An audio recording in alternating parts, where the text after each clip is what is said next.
Well, hello. It's good to be with you today again and to join together in this time of worship. If you join us very often, you'll know that we've been following a series about people who met Jesus. But today we're stepping outside of that just for this week.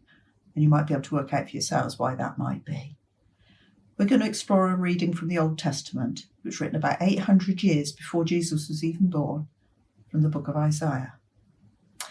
Isaiah was one of those people who was a great prophet of the Old Testament, and even though he never met Jesus as in the flesh, as it were, he had a strong sense of what Jesus would be like, and that was a big part of his message. The book of Isaiah can be divided up into two parts. The first part's often described as the book of judgment, and it's a dire warning to the people of Judah that their lives have gone badly wrong, and unless they turn back to God, they will suffer the consequences of their own wickedness. It was fulfilled when the Babylonian Empire overwhelmed Judah and many of the people were taken off into captivity. But in chapter 40, the balance changes, and the second book is often called the Book of Comfort. It foretells a time both in the immediate future and in the longer term. In the immediate future, there will be a rescue from their enemies, and the people will be able to return back to their promised land, their home.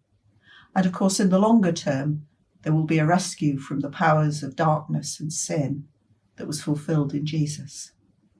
Time and again, Isaiah passes on God's promise of a Messiah who will finally rescue his people and bring them into a wonderful new world. So our reading's from the very end, the last chapter of Isaiah. It's a message of hope. It uses vivid, rich imagery to reveal what God is like and what he longs for his people to be like. Isaiah chapter 66 and it's verses 12 to 14. For this is what the Lord says, I will extend peace to her like a river, and the wealth of nations like a flooding stream. You will nurse and be carried on her arm and dandled on her knee. As a mother comforts her child, so I will comfort you, and you will be comforted over Jerusalem. When you see this, your heart will rejoice, and you will flourish like grass. So are there things that you find difficult to understand? Here's a few that I find tricky. Electricity, quantum physics, the internet very often, perhaps the banking system, and my particular difficulty, the rules of cricket. What are the things that you find difficult to understand? When a teacher's trying to explain a new concept to their students, one of the approaches that they might take is to start from something that the pupils already understand well as within their experience, and then say, well, it's a bit like, and develop that thought and help the understanding to grow from there. Well, God can be difficult to grasp, can't he? As creator of the whole universe, he's above and beyond the limits of our human imagination and grasp. Often it's difficult to get our heads around what God is like. When Jesus was trying to explain what God was like and what he wanted his people to be like, he used that approach very often. He started with things that were part of people's everyday experiences. Sheep, farms, the water, and so on. And he told stories which helped people understand more about God through those everyday experiences. Isaiah took the same kind of approach. And in this reading, we see, well, at least 3 vivid images to help his listeners to grasp what he's trying to explain. He talks about a river of peace, or the wealth of nations like a flooding stream, that sense of water, and we all know about how strong and unstoppable water can be when it's in full flood. He was trying to give a sense of the power and majesty and greatness of even God's peace and God's wealth. And he talks about people flourishing like grass. Well, if you've got a lawn, you might have noticed how the grass is really flourishing at the moment, growing really fast every single day. In another place in the Bible, the writer talks about grass as being an image or a metaphor that helps to explain how human life is limited when it's set alongside the eternal nature of God. But let's come to the main point. The primary image that Isaiah is using here is that of a good mother. It's a means of expressing what God is like, helping people to grasp it a bit better. You might have realised that today's Mother's Day or Mothering Sunday. This can be a really tricky time. On the one hand, there's people like me, many of us, who are very grateful for good mothers and for all that they've done for us for many years. And we want to celebrate that today. But sadly, that's not true for everyone. As a mum myself, I know that mothers are very far from perfect. We're human and we get things wrong, just like everybody else does. We're not always as wonderful as we might be made out to be. And at another more significant level, some mothers aren't able, for whatever reason, to care for and to love their children in the way that society expects. And there can be deep pain involved in that relationship. And there will be some people today who will look back onto a mother who they want to remember from the past, but's no longer alive to give a hug to today. Let's come back to our earlier thought, however painful that might be. The image of a good mother is one that resonates for many of us, helps us to understand more about what God might be like. Earlier in the book of Isaiah, he says, "Can a mother forget the baby at her breast? Can she have no compassion on the child she's born? Well, though she may forget, I will not forget you." Over many thousands of years, there's been that understanding of what a good mother's like. Even if mothers fail and forget, God will never fail and forget. So we're going to think about 3 images of good parenthood now. And I've deliberately avoided talking exclusively about mothers because I think these things could be equally valid, the way that fathers care for their children, or for that matter, for those huge number of other people who care for children who are close to them for whatever reason in their lives. The first one is nourishment, perhaps the most obvious one.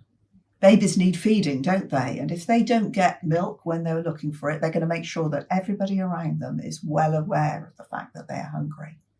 It might be 4 o'clock in the morning and everyone else wants to be asleep. But if a baby's hungry, they're going to cry and they're going to cry until they get fed. That's how it goes. Well, we all need nourishment. We need food and drink, of course. And God has provided a wonderful range of foodstuffs for us to enjoy. Just look at our supermarket shelves, a message about the scale of God's diverse love for us.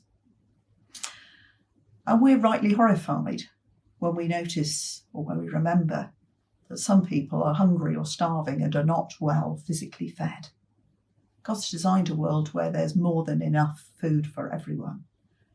I checked this out. I thought it was the case, but I checked it out. And apparently the world's currently producing about enough food for 10 billion people. That's a lot of people, isn't it? And apparently there's about 7.8 billion people in the world at the moment. So there's more than enough food. It's the distribution and the sharing that's the problem. To put it another way, it's human sin that's caused both huge food waste on one side and on the other side, large numbers of people who are going hungry all the time. Well, we know that we can do something to resolve this. Food banks are part of an immediate response to that.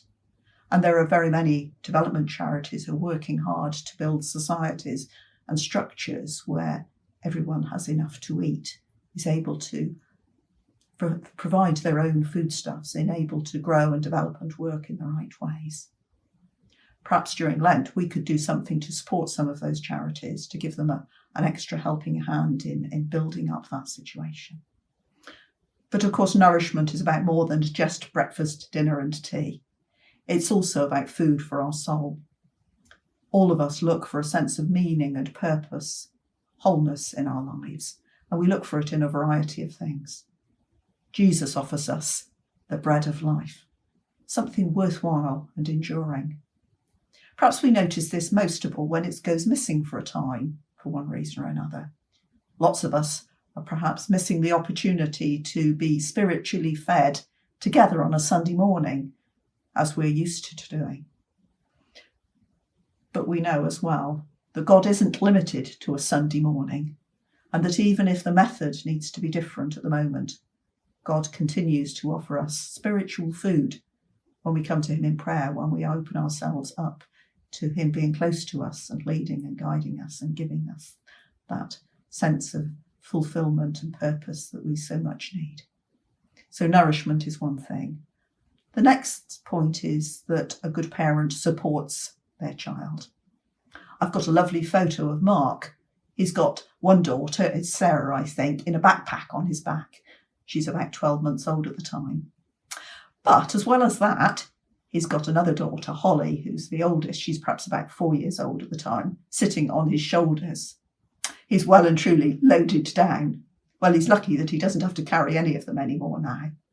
But when children get fed up with walking or feel tired, they say, "Carry me," to whoever the responsible adult at the moment might be. God carries us through the hardest parts of our lives if we let him. Most of us will have come across that story about the person who had a dream, and when they woke up, they looked back and realised that God had been the one who'd carried them through the most difficult phases of their lives. Life's not easy, is it? For many of us, this has been a particularly difficult year, and we've needed support to just keep going. My working life's a very secular environment, but over the last 12 months, there's been a significant shift in realising that actually we've all got responsibility to look out for each other, to make sure that everybody's coping okay. My team have a Skype call every morning, and the main point of that call is just to check that everybody's okay, to find out how people are coping. We talk about work, but that's almost just an excuse to find out how we're doing, to touch base. God's support comes to us through very many different routes. It might come through another person. And if you think about it, you might have experienced this from both sides, as it were. Have you ever felt that nudge, that sense that you should ring somebody or write to them or message them? And if we treat those senses seriously, and we very definitely should do, it's surprising how often we find that actually that really was God nudging us, giving us a sense that that person needed some support, some help in that moment. It's God's prompt. Or perhaps we've experienced it from the other side, a day when we've been feeling fed up or down or alone. And it's been an unexpected call or message from another human being that's given us a fresh start or a new way of looking things, transformed how we feel about the day. Of course, that's not the only way that God chooses to support and care for us. He might do so many other different things. He might provide a beautiful sunset, a piece of really good news, a lovely piece of music, something really good to eat. Or, well, think about how you might fill in that gap. What are the ways in which God gives you that sense that you're being comforted and loved and supported? Like the best parent, God is always there to support and comfort us through the most difficult times of our lives. There's a bit of a danger that this all sounds ever so serious, isn't it? And that can create an image of God which is, well, less than complete. And there's this lovely phrase in the reading, dandled on her knees.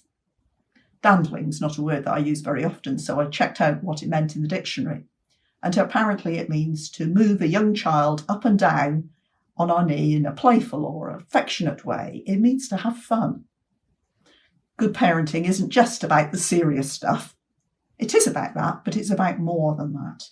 It's about being able to have fun, to enjoy life. It's about making a child laugh, enjoying their company. We've perhaps all had those games that we either played as children or we've played as carers for children, where we kind of ride them up and down on our knees.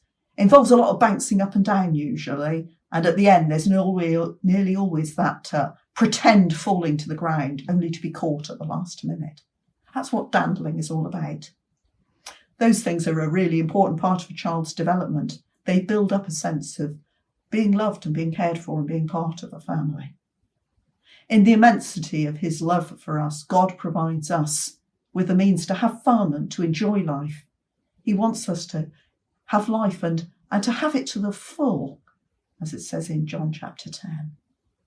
That's as much about being part of God's good parenting as those other things, the nourishment and the support that we thought about. So to paraphrase what Isaiah said that we thought about earlier, if you picture the best parent you can possibly imagine, one who nourishes their child with good physical and spiritual food, one who carries their child when they're hurt or tired or just can't keep going any longer, one who loves to see their child laugh and shares in the fun and enjoying life together. That's what God's like. It's what God's like as a loving parent to each and every one of his children. May you know that he's with you in all those ways, every step of the way this week. Amen.